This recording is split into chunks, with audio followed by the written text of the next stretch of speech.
Want to speak real English from your first lesson? Sign up for your free lifetime account at EnglishClass101.com. Hi everybody, my name is Alicia. In this lesson, I'm going to talk about something and anything.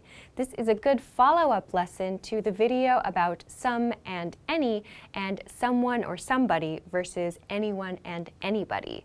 Let's get started. Okay, I want to begin this lesson by looking at some and any. This is a review of the first lesson, a very quick review. Let's talk about the ways we use these two words. Let's start with some. I have 4 different ways here to explain the uses of some.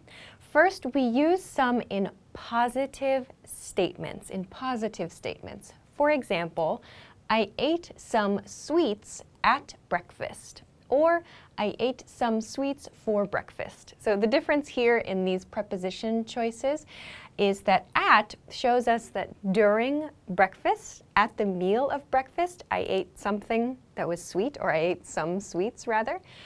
If I use for, however, it means my breakfast was sweets. That's the only thing that I ate for breakfast. I ate some sweets for breakfast sounds like I ate just candy or just sweet things at breakfast. So at means one item at breakfast, for means everything at my breakfast. You can use this same difference in preposition throughout the lesson. But anyway, I ate some sweets at breakfast is the main point here. Please note that after some, we have a noun, a countable noun in this case, and the countable noun is in the plural form, sweets. This is a key point. I ate some sweets at breakfast. Next, we use some to make requests, so to ask for things. When we need to make a request from somebody, we use some. For example, will you buy me some snacks? Will you buy me some snacks? Again, we see some comes before our countable noun, snacks in this case, and we're using this in the plural form. Will you buy me some snacks? Is how a native speaker would say that. Another type of question we use some with is with confirmation questions. So sometimes these sound like a yes or no question. Sometimes they end with a right. This right at the end of the question shows we expect that this statement is correct, but we want to check, we want to confirm. So a confirmation question is used to check something with another person. We think we're correct, but we want to be sure. For example, you bought some drinks, right? You bought some drinks, right? Here again, some comes before the countable noun drinks, which is in the plural form. This question uses right at the end. If you want to, you could use you bought some drinks as a way to kind of like express surprise, I suppose. But if you want to confirm very clearly, you could use right to show that, or to show that you would like to check. Finally, with some, we use some to make offers. So if we want to give someone something, we can use some to do that. For example, would you like some cake? Would you like some cake? So here, we can use cake as an uncountable noun or as a countable noun. It's a little bit flexible in some ways. In this case, the speaker is probably offering a piece of cake. So they could say, would you like a piece of cake, to be very specific? Or, this is also quite natural, would you like some cake? Would you like some cake? So we can use uncountable nouns with some. Just please note that there's not an S at the end of this. Would you like some cakes would sound like would you like several, maybe large cakes, which would probably not be the case in many situations. So just would you like some cake? Which actually means, would you like a piece of cake? Okay, so with this in mind about some, let's review how we use any then. Any is used in negative statements. So this is a key point. Some is used for positive statements. Any is used in negative statements. So the opposite of this sentence, I didn't eat any sweets at breakfast. I didn't eat any sweets at breakfast. So So here, you'll notice that there are two things different. I didn't eat. This is negative. This is different from the positive sentence. In past tense, I ate. So my positive sentence looks like this. My negative sentence looks like this. I didn't eat. I didn't eat. And any is included here in place of some to make the sentence negative. So negative verb, and then we use a different word. Instead of some, we use any. So for example, I didn't eat some sweets for breakfast is not correct. We cannot use that sentence. I didn't eat any sweets at breakfast. Okay, the second use of any is for information questions. We use any to ask information questions. We need some information from somebody, but it's not quite a confirmation question. We're not making an offer. We're not making a request. We need to get some information. In those cases, often yes or no questions, we use any. For example, do we need any drinks? Do we need any drinks? Here, I'm using drinks, in this case, a countable noun in the plural form. Just as with some, we can use uncountable nouns too, but please keep in mind there will be no S at the end of the noun. For example, do we need any beer? Do we need any wine? When you're planning a party. So yes, you can use uncountable and countable nouns with both of these words. So, with this review in your mind, let's continue to the second part of this lesson, where we look at something and anything. So, let's start with something. Something has the same uses as some, but it refers to one object or one concept only. So, some can refer to a few of something, like a small amount of something. We're not clear about the amount or the quantity, but it refers to more than one of something. Something, however, refers to one object, one item, or one concept. So, another key point about something and anything is that it's a pronoun. It's a pronoun. So, a reminder, pronouns are words used as substitutes for nouns. So, let's see how these are creating different sentences then.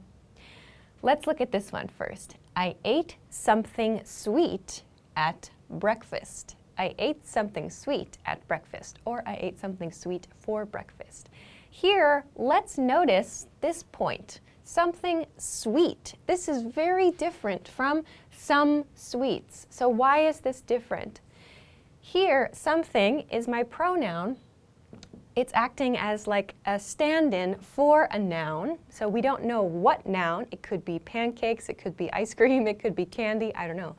But sweet here, this is an adjective. So another way to say this is I ate a sweet item, or I ate a sweet food at breakfast.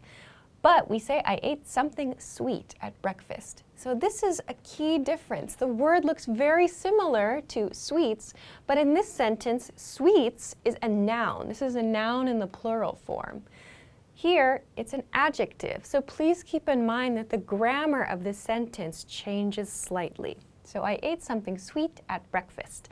Again, I ate something sweet at breakfast means there was one sweet object at my breakfast during breakfast.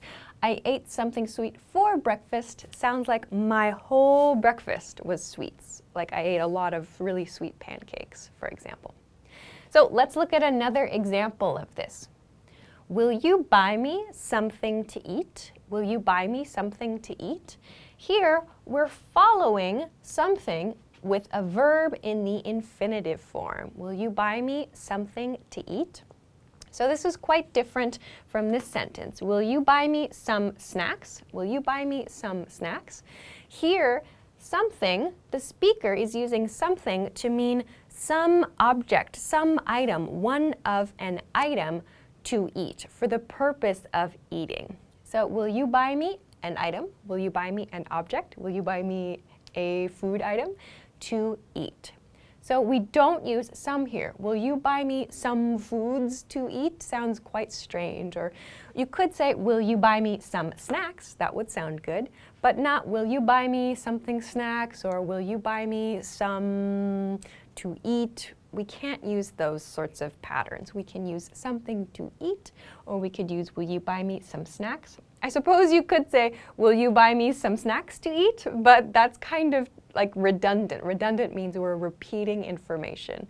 Of course, snacks are for eating, so we don't need to say, will you buy me some snacks to eat? It sounds like we're saying the same thing 2 times. So you can use this pattern. Will you buy me something to eat?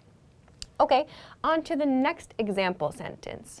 This one is a confirmation question that uses something. You bought something to drink, right?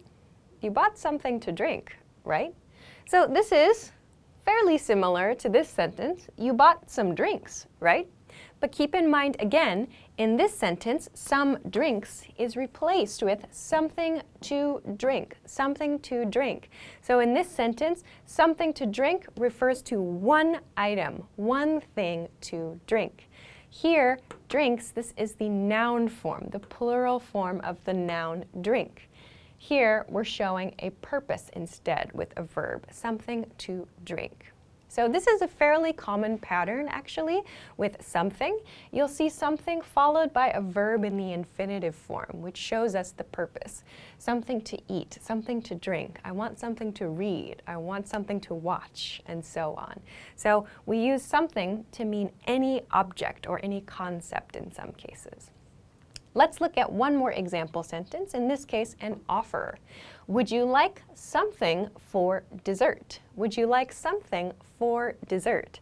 So here you'll notice that instead of something to plus a verb, we're using something for dessert. So the speaker in this case is being very specific, like a waiter or a waitress at a restaurant, about the meal, or in this case, the end of the meal. So we use for dessert in this case. You could say, would you like something for lunch, for dinner, for breakfast, and so on.